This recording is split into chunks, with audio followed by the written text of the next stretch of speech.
Welcome back, ladies and gentlemen, boys and girls, for another edition of the best legal talk show hour you can find on TV. Reasonable Doubt, brought to you by the Harris County Criminal Lawyers Association. I'm your host, Jimmy Ardwan, with my co-host, J. Julio Vela, who just had his fourth child. We're back. Yeah. Congrats. You got another kid, man. Yeah, man. Congrats. Congrats. I was. How do you feel? Tired? I've had 3. How many hours of people, sleep have you had? in the last 48 hours? Yeah. Like 3. Yeesh. I know. I've had at least 3 people today tell me, God, hey, you look so tired.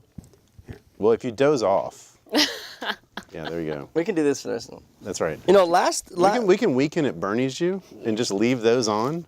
But you know why? Because we got Meredith. Uh-oh. Meredith Morse joins us tonight. On the track. Thank you for having me. Of course. We're glad to have, we're going to delve into some stuff with you because I do have a little bit of a bone to pick with you on some things, namely your educational choices in life, but that's okay. And of course, the male model himself, fashion icon, sex robot lawyer expert, Steve Shellist. When do I get the money you promised for me to come on the show? It's in unmarked bills sitting right outside Has the door. anyone ever told you look like Tony Stark? Several clients. Once or twice? Yeah. Where does he keep his Iron Man suit? I'm really the 1990s Robert Downey Jr., what was the one where he was all coked out and Less Than Zero, was that what it was called? I Yeah. think so, yes, Yeah. yes. That's really where I prefer to be compared to I mean, that's where you want the to be. actor. I will say that 2018 was an amazing year for you. It seemed like almost every couple months on some of the most horrendous cases you were getting big wins and big verdicts. Thank you. It's true. There was some discussion on the board for you being the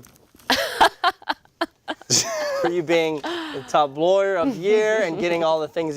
No, I'm being serious though. $10 seems a little low, Steve. I thought it was 100. But yes. No, but I'm being serious though. 2018 was a huge year for you. You had some really big verdicts, some really good cases, and it's an honor and a pleasure to have you on the show. Thank you very much. Well, it's good to have both of y'all on the show. Appreciate it. Because we know who I'm going to come back more often. We know who the brains behind the operation is at the Shellist Peoples McAllister firm. I'm going to call McAllister. Thank you. Oh, Meredith. It is darn sure not McAllister. We call her McAllister. Jenny Davis, and she's more of a team captain. There you go. She's captain of the ship. Sean brings the hair gel. You know, him and I talk occasionally about it. You swap product. You do not have him. He's got more product. I'm surprised there's enough. I wish he would do it like you. You got almost the pompadour. He's got the volume going He's on. got the volume. Sean could do that and get away with it because he's got nice thick head of hair. Yeah. As do you. I'm getting a little thin up here. You can't tell. Oh, trust me. Trust me. Trust me. But Propecia. I have never seen You're anybody all with a that. better coat than you. That's right. Wow. So nice. You guys. Compliments are coming. I hope nothing bad. I hope gonna Murray run out. Newman doesn't call in and You're gonna run out of spoil money tonight, right? spoil this. I don't know. We'll see. We're going to be here with you for the next, over the next hour. Do you think we can really keep up the compliments for that long? I don't think so. It's not. It's not possible. You can do it. But, There's a lot to choose from. A law. A lot, yeah. Yeah. We'll be talking with Steve and Meredith about some legal issues, one of the hot topics going on here in the city of Houston this week. And if you want to join in the conversation, we'll have the phone lines opened up. 713-807-1794 is the number. You can also hit us up on Twitter at HCCLA_TV. So let's just get right into it, guys. I mean, the news all this week is talking about the Jasmine Barnes murder case. Obviously, it's a tragic drive-by shooting of a 7-year-old girl inside the car. She was with her sisters and her mother. They were also injured in the drive-by. Right after the shooting happens, a sketch is released of the suspect. It's initially a white male in a red pickup truck, and Sheila Jackson Lee and others, Sean King, the journalist, come out and say this is a racially motivated hate killing. by a white supremacist, and all hell breaks loose from there. And then next thing you know, 2 young black men are arrested for the murder. First one is, I believe, he at least confessed that he was, I believe, the driver in the car, and told them who the shooter was. I mean, there's so many issues here on top of the tragedy of having a 7-year-old girl shot and killed. I mean, I just want to begin kind of with the suspect identification and sketches and the media reaction at first, before we start to peel back the other layers of the onion on this thing and the investigation. But I mean, to me, how do you get to this is a white male driving a red pickup truck, sole driver and shooter, and then all of a sudden it's 2 young black males? How does that happen, Steve? You're a former prosecutor. Well, it You were depends. involved with law That's right. enforcement. It depends who you ask. I mean, if you talk to Sheriff Gonzalez, he just says it was a mistake. It was a mistaken identity. It was the shock of the moment. I think that was how they were trying to justify this. No doubt witnesses get it wrong all the time, but that's really wrong. But Yeah, do witnesses get it wrong all the time? Yes. If someone put a gun in my face, I'd like to think I could remember what they look like. I think the trauma of the moment precludes you from really forming a reliable memory. I think that's what a lot of the issues with eyewitness identification. That's where I would agree with that, and so I have some stories that I'll share of real life misidentifications that happened in a couple cases for very different reasons. But if we are just for a moment, if we're talking about this case, she says, or the witnesses claim, and I pulled one of the articles, again, assuming that it's accurate, but when ABC spoke to the mother from the hospital, she said, I believe that it was intentional, and then she described more about the moments after it was fired. And she says, as I turned around and looked back at the street, I heard shots firing, and they came through my window, broke my glass, and hit me in my arm. They sped off in front of us, and then the truck slowed down and continued to fire as he was in front of us. It was not fair. It was not fair. He intentionally killed my child for no reason. So she's talking about a truck. She's focusing on it. It's pulling forward. It's backing up. It pulls next to me. And it sounds here like she's watching it fire at them. And then they go on to describe in such great detail the face of a man, and to the point where they draw a sketch of the man, and it is not at all who was shooting. So, I mean, something's going on here, and again, the focus is the child, no doubt. And so I don't want to detract from that. But since we're talking about the topic, what if they had not beefed up the reward to the point where they got the other tips yet, and they actually found this white male? That's my point. What if they had actually found the red pickup? Because remember, there was a video surveillance camera released of what they thought the suspect's car was. NASA enhanced. Right. And yeah. You know what happened. He gets arrested. Yeah. He gets charged, probable cause, no problem, because eyewitnesses have identified him. He goes to court. He may be held at no bond for a capital murder. Maybe he gets a bond, but probably sits in jail. And then a trial, he says, I didn't do it at all. And they say, whatever. We have a sketch. Multiple people, presumably in a car, identified you up close. And he goes to trial, and they take the stand, and they show the pictures of the child, and the jury is inflamed, and certainly they would think that they have no motive to misidentify, and he may get the death penalty. And not only that, but you've got Sheila Jackson Lee, a community leader. I know some people will debate that, whether she is or not, despite her elected official status of whether she actually leads in this community or not. She comes out and wants to make this a racial issue. Sean King, the journalist who has been time and time again wrong on racial issues, he's wrong on this one. And those people, can you imagine? What would the pressure have been on the Ogg administration if that guy had been found to rush in and get an indictment? And do you think they would have rushed in and then gotten an indictment? based on prior. You think it would have been rushing different? Do you think it would have been different if Devin? I don't know. That's what I'm asking. I mean, do you think it would have been different from different administrations? I mean, there's no doubt that when those politicians started saying this is racially motivated, Yes.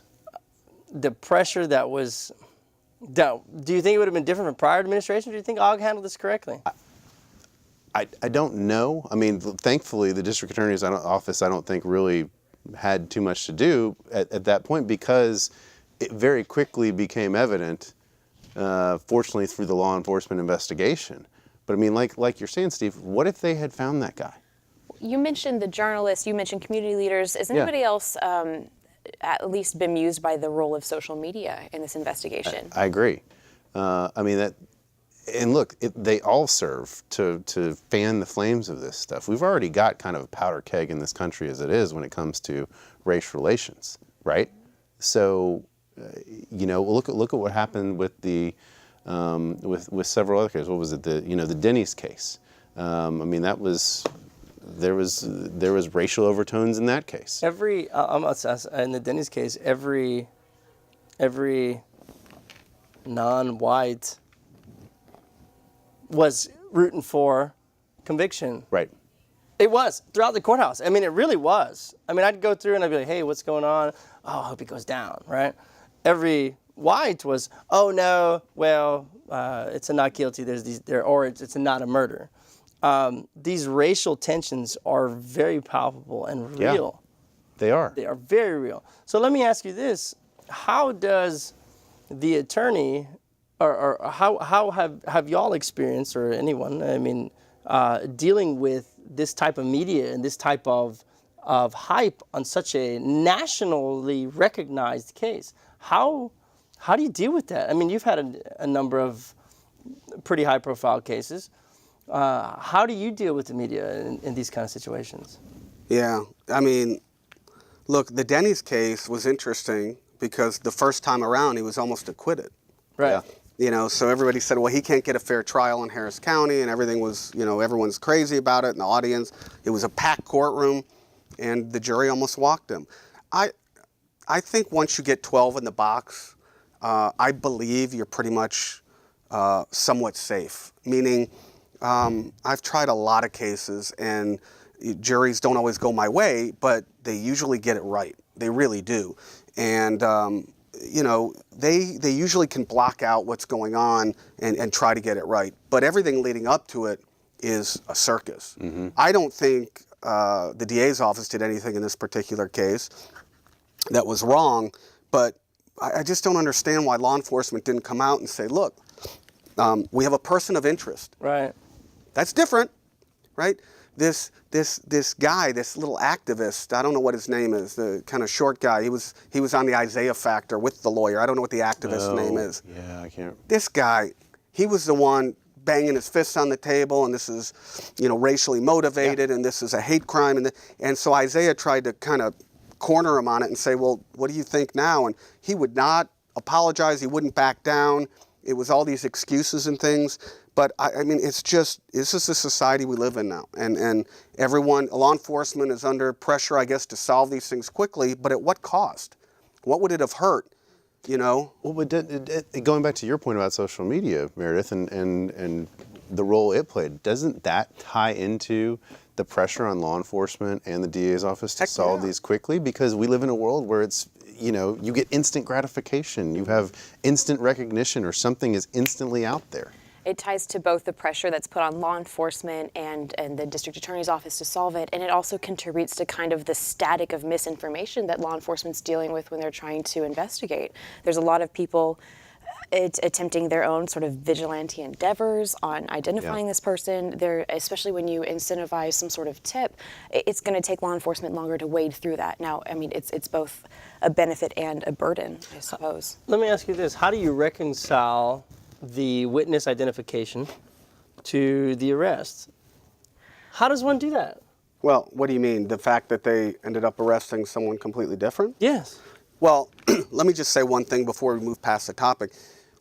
I'll play devil's advocate for a moment. And I'm not a fan of the way this played out and how the misidentification and all that, but in a weird way, the silver lining is because of the hyperbole, because of the racial overtones and the fanfare and the craziness, they raised $100,000 worth of money to give out in rewards, etc., which may have led to the tips that led to potentially the correct killers. And I'm not going to even agree right now that those two necessarily are the correct killers, because I'm a defense attorney. Let's see how that plays out. And my Got God, my theories on that too. the new lawyer, who's the lawyer for the new guy? Is it Lisa Andrews, Lisa I think? Andrews, yeah. I mean, I was waiting for someone to come in and go, I didn't do it, right? Yeah. Because some white guy did it. Well, not only that, not only that, but even the confession. Let's just assume they better hope that confession is airtight. One, but On the first guy? on the first guy. Yeah. But what if the first guy is? I mean, look, maybe it's not him, but maybe his lawyer correctly recognized, like, hey, dude. Your way to avoid a capital murder conviction may be to cooperate and dump somebody else in the grease. Don't be the trigger man. Yeah, don't be the trigger man, kind of thing. And if you know, I mean, hey, that could happen. If I'm Lisa Andrews, I'm muddying the water on I that. set this thing for trial, Yes. and I go in and I blame the first guy, and then I pull up the sketch and I say, what? They looked out the window. They saw the shooter. Yep. Yeah. Yep. This is not an easy case No. for the prosecution. This is extremely. This is like. I mean, I don't know how you get the toothpaste back in the tube on this one. Right, So, Steve, the statement that you read earlier on the show, that is a pretty unambiguous statement of events. right. That nails them to a narrative. Yeah. I don't see how you get around that, not with the men that have been charged. It's going to be interesting to watch unfold. How do you have any of y'all had a case where there's a confession that we know it's absolutely bogus? So, glad you asked. Two cases, and I'll try not to run the whole show with this. Run the show. But We got some. But I mean, run timeout. But this is fascinating to me. So, first case, both are capital murders. First case, actually both cases I'm with Christian Capitan, my former law partner, on. Excellent trial attorney. Guy goes out with a friend on a string of robberies, ag robberies, and they jack about 9 or 10 people, and it ends up with the 10th person. They go out and he runs or struggles, and they shoot and kill him. My client is about 4'11", 350 pounds. Okay? I won't mention a name here, but let's just assume for a minute that he was the shooter. They drag into court all the extraneous witnesses on all the ag robs, and one by one they get up. And let's just say I know for sure that hypothetically this 4'11", 350-pound guy is the guy that always gets out of the car and always points the gun at the victims. In comes a guy, college kid, something, in one of the guys in his car. My guy goes up, allegedly, points a gun at him, 4'11", 350 pounds.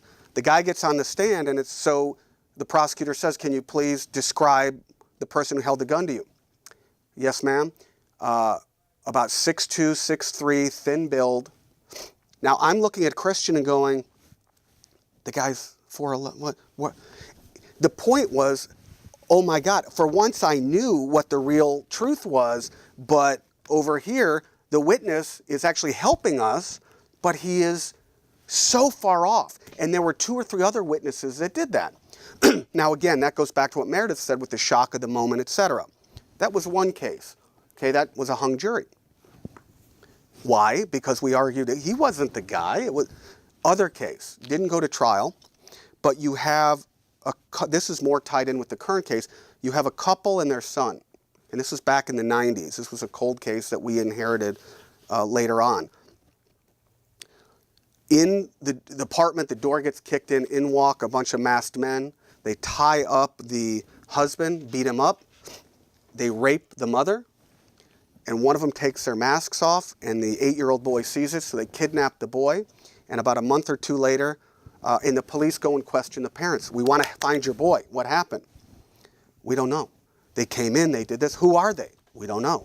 Well, it's just, who does this? Are you into drugs? No. Are you into something else? No. Do you owe someone money? No.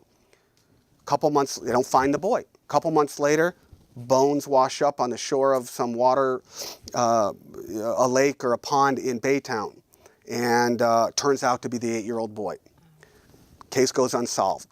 20 years later, DNA, they find our client in Puerto Rico on another murder charge, and they bring him in because there was some DNA that was left in the house. Turns out the story was he was their drug supplier. Okay? And they knew who he was, but they didn't want to implicate themselves. Right. And their child was gone and missing. Now, would they have caught the child, gotten the child, and saved the child's life? Perhaps not. But it just goes to tell you that sometimes a witness will intentionally misidentify. I'm not suggesting that's what happened here, but I've experienced that personally, and I've experienced misidentification, shall I say, unintentionally. Do y'all know anything I about? was once misidentified as the defendant when I was second chairing a case. one Did time. you? That happened with was. you as well. Do you remember? That happened with You Shelley. misidentified. Huh? Yeah, the witness got up there and said I was the defendant. Well, well. What type of case was this? I forget. I have a couple things I can think of. Yeah, right. Yeah. No, it really was. You can check it out. I don't have a criminal background. Isn't that funny? So, well, let me ask you this. Okay, let's talk about witness identification.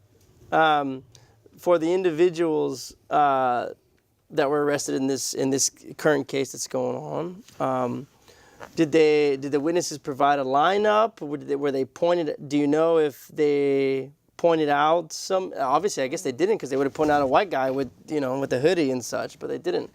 But we do know that throughout the state of Texas that there's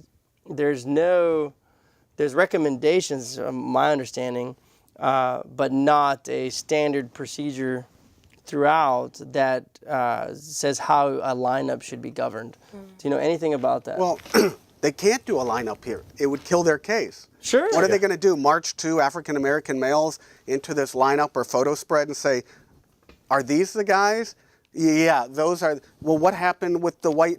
That's what I'm saying. This is going to be a case based solely on the confession. They found a gun that had some shell casings that might have matched. So they may be able to make the case at least on, I think they found the gun in Black's apartment, not in the new guy, whatever his name is, that was found. So they may be able to make the case, but they're not going to do a lineup. Have the eyewitnesses recanted? Has there been any explanation on the ground for how they got that so wrong?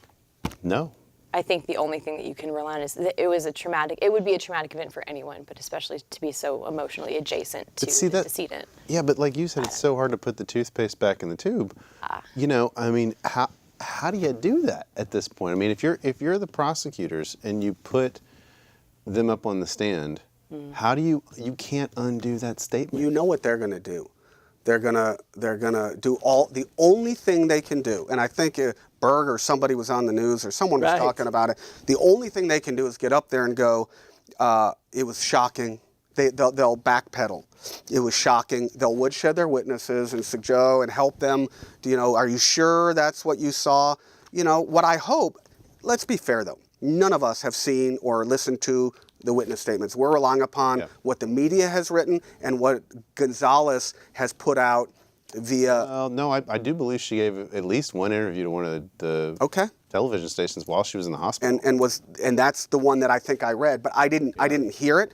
But if that is in fact what she said, and then I'm not sure who was contributing to the drawing. I don't know if that was the mother, the daughter, or the mother and the other kids in the car. But whatever it is, I mean, the state's going to just say it was shocking, it was stressful, and so she misidentified, but it doesn't matter. We apologize. We got it wrong. It passes the storyboard logic a little bit better. The initial narrative is it's a racially motivated execution-style killing, but why? Why would this man with complete attenuation to this victim, why would he do that? It makes more sense logically if it was just like a drive-by shooting gone wrong, some sort of gang-related mishap, don't you think? Isn't one story a bigger pill to swallow for an audience, for a jury? Which do you think is a bigger pill? Yeah. The first. And why? The first, because it's a less common narrative. It's something that we haven't been fed, and this kind of shores itself up with the issue with eyewitness identification. People will initially construct this story model in their minds. They'll cleave to that before they'll cleave to the truth. Any information coming in that's going to contest the story that they've initially built, they're not going to pay attention to that. And it's been psychologically demonstrated. Sure. We've learned about it in law school. Bennett talks about it a lot. Absolutely. Sure. And it's not intentional. It might not even be on a conscious level. It's part of that's the part of the Achilles heel. We used to think that the eyewitness identification was the golden standard, and now look at death penalty litigation, look at actual innocence exoneration. We're learning that it's not the tool that we think it is. And like Steve said, the state's attorneys have no case but to woodshed their eyewitnesses. It's like, oh, now what do? We better hope that, like you said, it's an airtight confession. But if I'm the defense attorney, if someone drives by, and let's just say they throw a bottle at my car, they shoot at my car, whatever it is, and I say, and I look over, and I get it, and I just say, look, someone drove by, and I think the last person I saw was an African-American person or a white person or whatever it is. But to go through the detail and say, no, I can describe their face, I can describe their eyes, that tells me that I looked at the shooter, and the shooter was white, and the shooter had blue eyes. So how then do you get up on the stand and just say, no, it was the shock of the moment. I get the psychology behind it, but there is a point where it's too far, right? If a car drives by and you say, I thought it was an airplane, right? No, it was a car. Okay. I'm sorry, and I'm not trying to make this a racial issue. I'm saying I don't think it is at all, but something weird is going on, and I can't back this up with anything, and I'm not trying to spread rumors or gossip. You heard it here first. I heard something or read something that perhaps there might have been some connection between, and I can't substantiate this, between the mother of the child and one of the shooters. And someone. Sure. Yeah, I read. Like I said, that narrative. How do you reconcile that with the confession? I mean, I'm a big. How do you do that? Well, you go back to the case that I talked about before, and again, I have nothing to back this up, but I'm just saying in the case I had before where the parents intentionally put police on a different path because they didn't want them on a certain path, that would be one way. And so my experiences in the courthouse have led me to be a little cynical about this, and so that's why I'm looking at this in kind of a conspiracy way, that they were intentionally sending the cops on a different path. But I don't know this mother, and I don't want to suggest that she did that. Well, but no, and I think the guy who confessed, he said they were actually out to commit a hit on somebody, but that turned out to be the wrong car. Okay. That they were actually looking for another car. It turned out they were the wrong car, and they didn't realize it till the next day when the whole story hit the news. So, I don't know. I mean, What's a hit go for these days? I'm kidding, but I mean that's just so insane. It's Gotham City out there, y'all. Like, be careful. By the way, who was, Genius Number One's lawyer that said, I know there's a tip, and I know that they've already identified a white male with blue eyes and a red pickup truck. But go ahead and walk yourself in, or go ahead and explain and confess to this. What in the heck was he doing? How did they get? How did they come upon the first suspect they arrested? Do we know? A tip? There was a tip, and I also I think I understand too. And look, there's been a lot of misinformation and everything on this whole case, obviously, but I think I understand as well that the ATF was involved, as you might have alluded to before. They had some ballistics, and it may have been traced back to a firearm used in another crime, and that's how they got to the initial suspect. I thought they found the gun. I thought I read that they had found the gun in his apartment or something, in the car or something. They may have, but like you remember when we did the episode with the crime lab? I mean, some of the stuff that they can do now with tracing firearms and linking firearms to people and the firearm database, it's pretty incredible. So, you think about the patterns that come out of a specific gun onto a bullet. If they can trace those patterns and link it back, I mean, Sure. It's like fingerprint analysis for firearms. Exactly. Yeah. And so, I mean, that may be how it's done. I mean, what always concerns me here is just the rush to judgment by the media. and the fans, the flames being fanned by social media, by, politicians and all this, and let's set this case aside because we've kind of beat it to death. But I mean, this is happening so much more in other cases. The Denny's case. They pick up. There's so many things that happen these days that the media just extracts everything out and they put everything out there. I mean, I feel like it's very difficult now to get a fair trial in this country because of the oversaturation you get from 24-hour media cycle, social media, everything these days, that it's impossible for people to get a fair trial now. Well, like last week, there was another child that was shot. Thank God they'd lived. But it was like a black-on-black crime, so it wasn't a big deal. What, did you hear about the father that stabbed his 3 kids with a screwdriver? Yeah. That got about 10 minutes. Or what about news. the two young girls, 12 and 14-year-old girls who killed their mother? Because they took their cell phone away? Right. Let me tell you what I think it is. If they didn't have that video footage of the red pickup truck going by, Right. and maybe if they didn't have this drawing, they don't have those in every case, this may not have gotten the attention. The news loves, the media, they love videos. They're a lot more interested if you can turn over to them photos or videos or something that they can show on the news other than just somebody talking. And you know why? Because that becomes a shareable internet commodity, and they get shares, they get likes, they get activity on their webpage, and there is no walking back from that.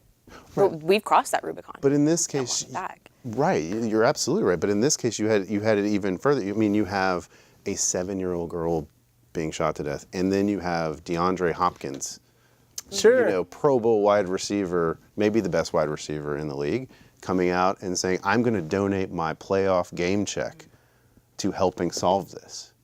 So we've. It worked. It did. Yeah. I think, if you call that working. Right. Well, I mean, and they went and arrested some black dudes. You think he would have done that before he thought it was going to be some black dudes getting arrested? I don't know. I think they probably, at least with suspect number 1, got the right guy. And the only reason I say that is, I mean, in my experience, this guy went in, he confessed to a pretty big crime and did all that. And again, I may be wrong, but hopefully they've solved it and they've got the right person. So all's well that ended well. Right.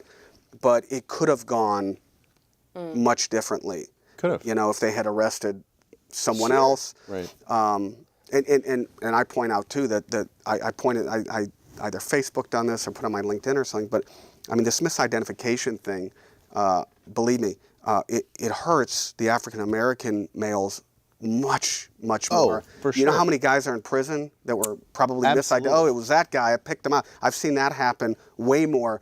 So it is a problem.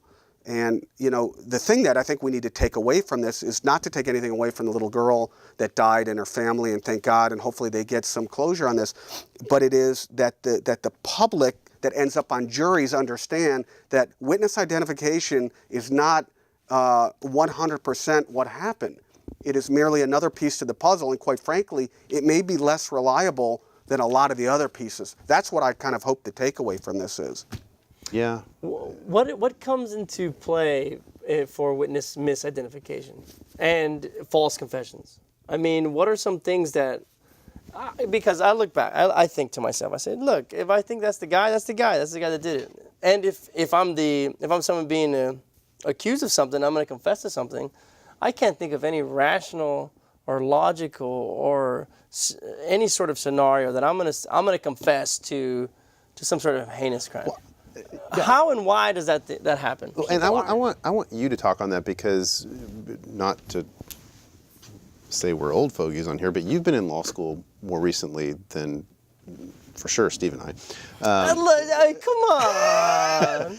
But I'm interested because they really didn't the focus, the psychology behind false confessions and eyewitness identification. I think that has really been exponentially developed within the last 10 years. I think, you were talking about you learned about it in law school.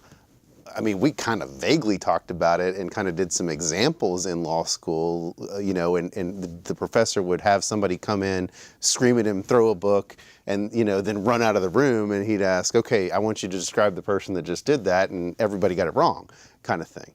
But we never got into the psychology behind that. Right. And so I'm wondering, you had mentioned it, I'm curious as to what they're teaching in law school these days about the psychology behind it. So my experience from it came from a lot of different classes, actually. Criminal law, where you'd expect trial advocacy, again, where you'd expect constitutional law, where oftentimes conversation would run abreast of really interesting issues percolating up, but especially in the rules of evidence. And I think the reason why is the underpinning of so much of that logic, like you said, behind the law of evidence is trustworthiness, is Reliability.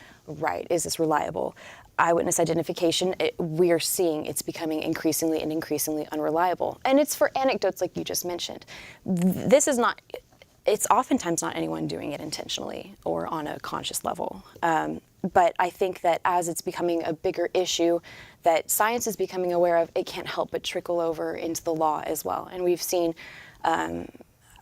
there's been a huge death penalty abolitionist push that kind of tracks the development of the understanding that eyewitness identification is not the golden standard that it was once thought to be. I mean, Harris County is certainly topping the charts at actual innocence exonerations from death row.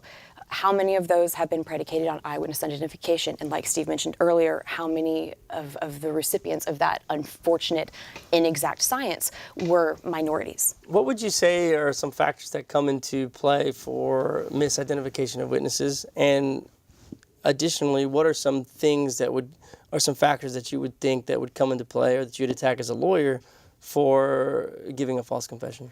I want to talk about false confession. Okay. Because the entire time that it's been on the table, there's one of my favorite books, East of Eden, kind of contemplates this. There's a character in East of Eden who, her body goes missing, and her parents are found murdered in this tragic house fire, right? And her body goes missing in the whole town. It's a small town, and they're all worried. Well, at first it's, could it be you? Could it be you? And when there's no motive uncovered there, then they start looking outside of smaller town circles. And at length, what's described as a bumbling halfwit is brought in for questioning.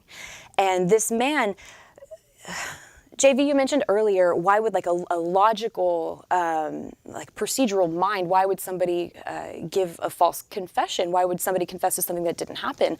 Sometimes you can be led into it. You can't always assume that somebody's mind is logical or that someone's mind is operating even at the same level. Sure. These police officers are not just taught, they're encouraged to lie and to coerce. And we are taught from a very young age, if you're a child, what happens if you're separated from your parents? Go find a police officer. Go trust the cops. If you're in trouble, tell the truth. The truth will set you free. In this story in East of Eden, this small chunk of the narrative, it goes on to say that this bumbling halfwit was then delighted when he was indicted by a stern and frightened grand jury. At last, he thought that he had done something with himself.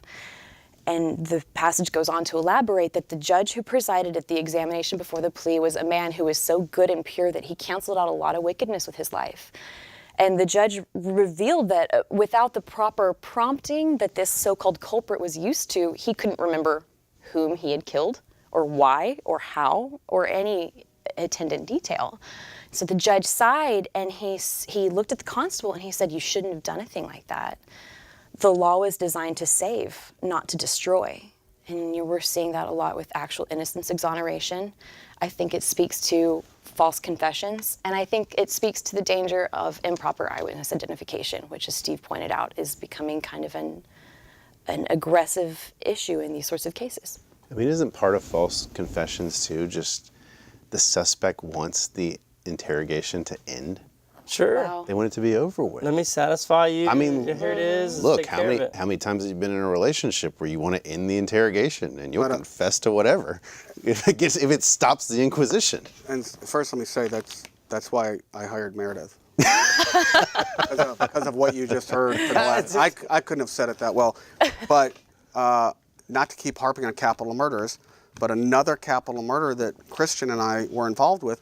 We argued, all we had was the confession, and we argued that it was a coerced confession.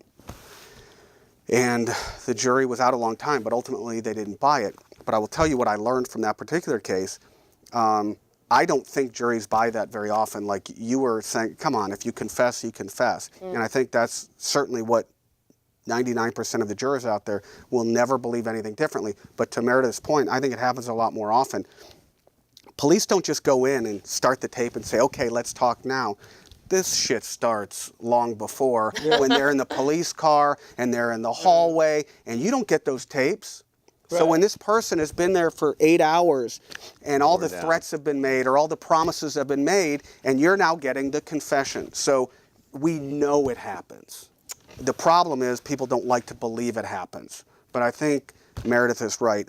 You and I might not do it, but we may not all be average suspects out there. Sure. And so I think it happens a lot more than we think it happens. Well, we've had some individuals, some law enforcement come on the show and talk, or law enforcement, current or past, talk about the Reed method, where, you know, they're actually taught to lie. They're taught to have triggers. There's no rules that law enforcement has to follow No, when interrogating people. I mean, that's the misconception, is that people, like you said, trust the police. We're here to help you. Right. And we've kind of gotten away from that. You have to tell right? me if you're a cop, man. Effing cops, man. So They don't. Here's what they can't do. There are rules. They're very limited. Obviously, They can't waterboard you. They can't get physical, right? And interestingly, they are allowed to lie, as we all know, but they're not allowed to make faulty promises. So they can't say, hey, if you do X, Y, and Z, we'll make sure you get a probation. So they're not allowed to make promises, but they're allowed to lie. It's a very strange setup. A lot of times I think that, you know, I have a real big problem with law enforcement interaction with juveniles because, you know, they're allowed to lie. Displays of firearms and weapons in juvenile proceedings can cause a juvenile and even a full-grown man, adult, to say or to comply with certain things. Okay. But they have to be videotaped, I believe, don't they? They have to have certain warnings that are required. You know, and we're talking about, you know, the parents not wanting to I guess, reveal that they might have been involved in things that they shouldn't have been speaking.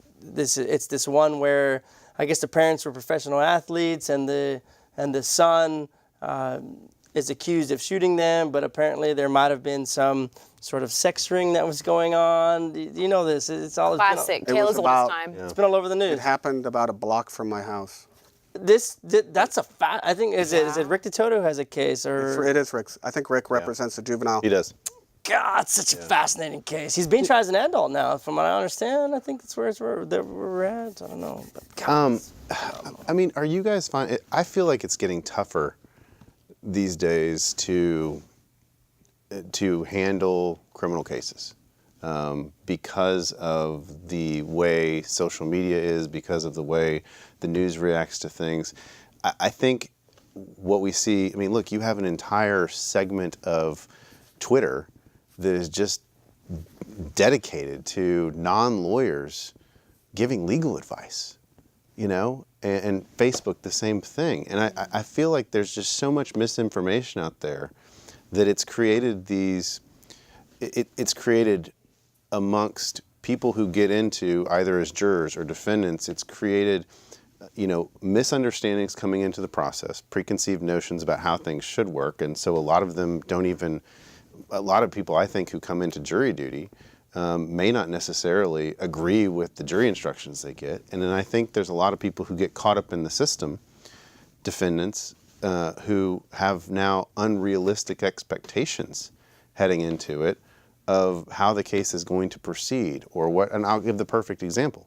Let's look at the special counsel's investigation of what's going on up in Washington and how those deals are being given out and what's happening in those cases and how people are getting 6 months or 30 days on these major federal cases that the media is covering 24 hours a day, 7 days a week, and saying it's treason. These are crimes against the country. And these people are going to jail for 10 days? And I come back here to our little part of the country, Yeah. and, you know, my clients are like, why can't I get that deal? Why can't I get the 10-day deal? I didn't commit treason against the country. I didn't sell secrets to the Russians. I didn't give intel to these guys, but they want to put me away for a decade. I mean, it's creating the media's, you know, the way they're portraying the justice system and covering this with just, I think, sets up such an unrealistic portrayal. We've talked about how TV does it with Law and Order and Boston Legal and everything, but now it's bleeding over into what should be the news, the people who should report the facts. Unrealistic expectations used to be set often in holdover cells, and now it's happening on internet message boards. How y'all have a number of, you run a high-profile firm with cases in the news and the media and profile stuff. How do you have? How are you dealing with these kind of things? I mean, you just had recently the bus driver. Yeah, that was all over the news. You just have to fight back. I think the current administration, you know, and I'm one to talk because I've been on, you know, I don't necessarily shy away when the news calls me and wants to ask me stuff. I don't normally shy away, but I'm not a public servant. This particular administration seems to enjoy being on the news, and there's people with rocket players and there's people with football, but they love that limelight. That worries me a lot. So all we can do is fight back. But I'm going to say this again. I alluded to it before. I get it, and I think it's only going to get worse. Yeah. But at the end of the day, when you get into the ring, and by that I mean the jury trial, sure, I still have faith.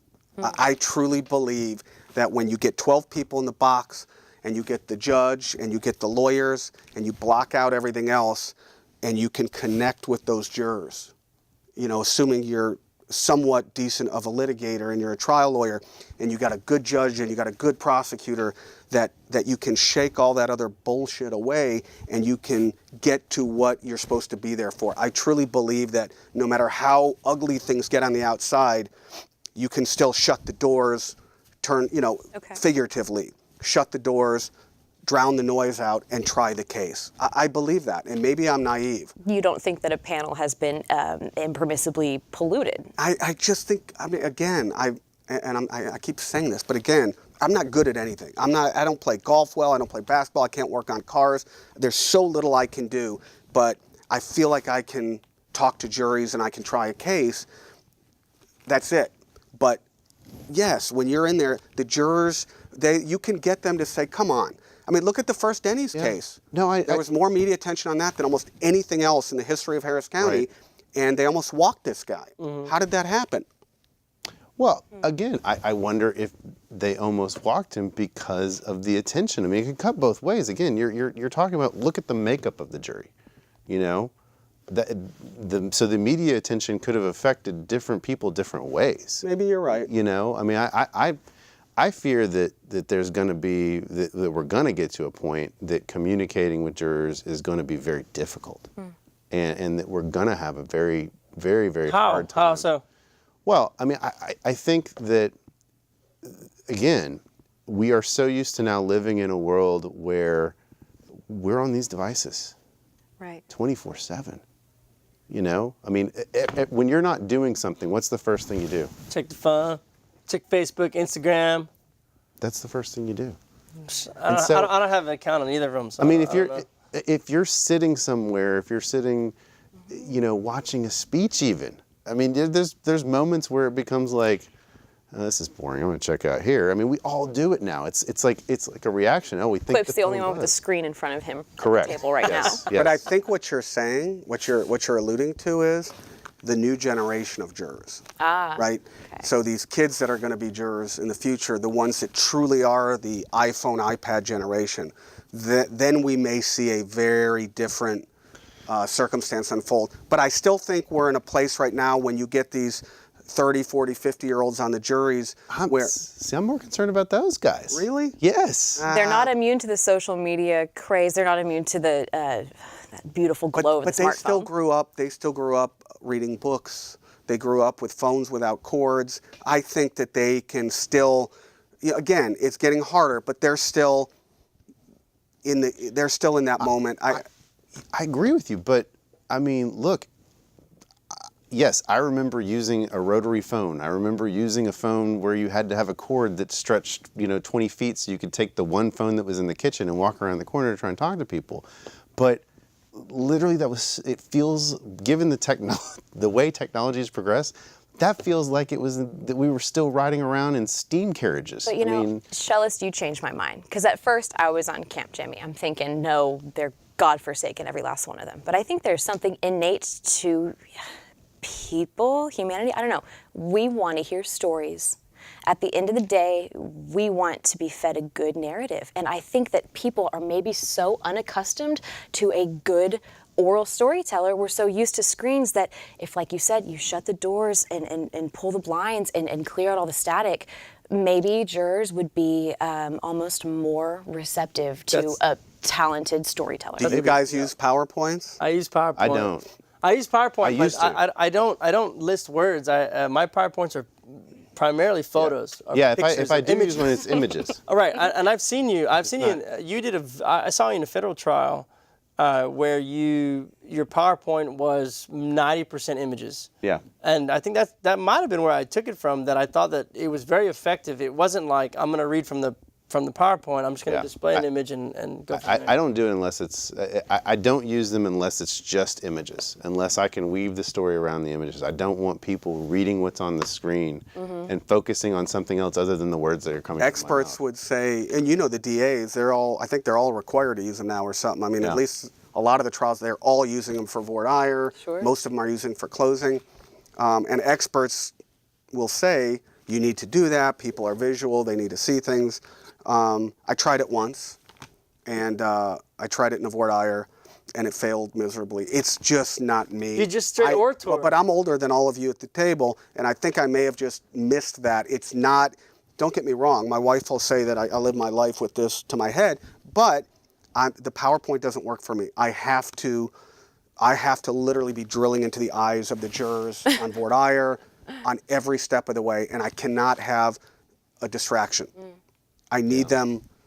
I need them looking at me, even if it's. But it's also a distraction for you too, right? Sure. Because you end up reading from your dang PowerPoint. The biggest sin of PowerPoints is to have text on a PowerPoint and you're just uselessly parroting that text. Exactly. Oh my gosh, it's the bane of any student, any juror, anyone afflicted with a PowerPoint. It's any reading throws you. So Meredith and I tried a case, and I think it was on the first trial or the second, or on one witness or another. But Meredith took a witness, and on one witness she had all of her questions typed out, and she was reading them, and it just wasn't terribly effective. And before she got to the next witness, I took him out of the way, and I said, these, just ask it. It was similar questions. And she nailed it because she wasn't distracted with the reading and the getting out, et cetera. But, I think we're going more towards the PowerPoints, and you're going to especially have to do that in the years to come. But it's not, I don't think in my lifetime as a lawyer it's going to happen for me. I'm not going to be able to adapt. But I think one day, like you said, kids are growing up. I mean, my kids, they don't really read. I mean, remember when we used to go to the law library? Did you have to go to the law library and pick out the Southwestern Reporters and Keysight? Or no, did you do Westlaw Online? We were challenged to find it in a book, and it caused a lot of wailing and gnashing of teeth. No, everything is, like if you've ever seen Better Call Saul, what are these books that people are looking in? Yeah. I mean, it's Westlaw or bust. But you're closer to my generation. I think I only graduated a year after you in law school. I remember going and there was like a main book that had like all the topics, and you would look up like search and feature, like it sends you to another book, and it sends you to another one, and you're photocopying these big heavy books on this. Terrible. That's what we did. And people would hide the books. Yes. Would hide the books. People hid the books in law school because they didn't want you to find the case that helped you. I was like, oh my God. But now, it's terrible. Now it's all on your phone. Everything's here. Well, and if you take it away from your children, then they'll kill you. Yeah, I mean. Word of caution to you all. Literally. Literally. No, they do. I mean, because like my son sits there and watches other kids playing video games and opening toys and playing with toys, and it's a bizarre deal. But you read. But it's not that bizarre when you think about it. And this is why I say you have to worry about the 30, 40, 50-year-old generation, because we sit here and we watch our kids and we watch them watching these videos and we're like, why is that entertaining? I mean, why do they want to watch other kids playing video games? Well, what do we as adults do? We watch people flipping houses and renovating houses. There's shows about people buying houses. We want to watch people freaking buying houses? Like, that's the kind of crap that the 30, 40, 50-year-olds. So they're doing the same thing. Jimmy, I don't know what goes on in your house, but we watch. You watch The Real- Bachelor. You watch people Real giving people Housewives roses. of New Jersey, which is real people, real drama. They have problems. They have children, and we learn from that. We don't watch little shows that are fluffy about houses and stuff. No. So Real Housewives don't of New Jersey lump is me into Aesop's your. Fable of 2019. Yeah. I mean, yeah. please. So funny. I don't know what's going to happen, but But we're all godforsaken. If Real Housewives of New Jersey is any indication of our jury pools, can I God kind help of us. say on a serious note? I hope Yeah. you're wrong, because I do too. things aren't. The consequences aren't going to get any less serious for these people facing crimes. Right. We're going to always have to have trials. We're always going to have good lawyers defending people, and good, fair prosecutors prosecuting, and good judges overseeing them. I really hope, because the only thing that stands between these people and going to prison are these juries. And if we lose that, and they're no longer neutral and fair and helpful, and we're screwed. Our system is screwed. It really is. No, you're right. I mean, that's kind of the last. I'm last optimistic. backstop. I'm optimistic. Right. You're not, but I am. well, because what's the alternative? More bench trials? Sorry. Excuse me. I heard. I don't want to talk about it now, but I heard something. I don't go to the county courts very much anymore. I'm not down there. I'll go to Daryl Jordan for a bench trial and Frank Bond any day of the week. I heard something about someone going in and trying to get a bond somewhere, or trying to address a probable cause issue, and it blew up in their face or something. I don't know. I also have faith that these. Does anyone know what I'm talking about? I haven't No. heard it, no. But we only have 30 seconds left, so we may Anyway, not have I a have chance to fully faith develop that this. I have faith that these new judges, for the most part, are going to be great. I do. I do too. I do. I have, a lot of I have them. my faith. A lot of them are going to be great. Yeah, I think so. Not as great as this was. Oh, This was that's amazing. nice. This was fun.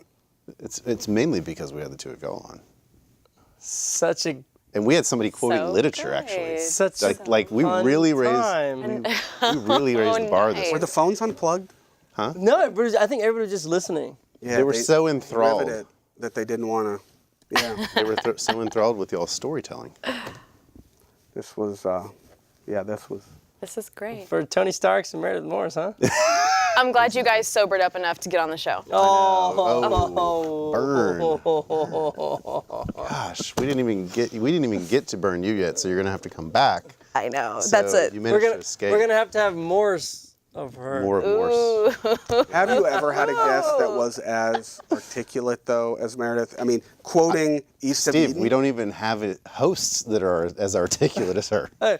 So that's all the time we got for this week's episode, ladies and gentlemen. For our They say guest, wrap Meredith now, Morris. so are we That's sending right. Steve out? Yeah, exactly. I won't do For it. Meredith Morris, Steve Shellis, to my co-host Julio Vela. Good night, everybody. Boom, boom, boom. That was good. She's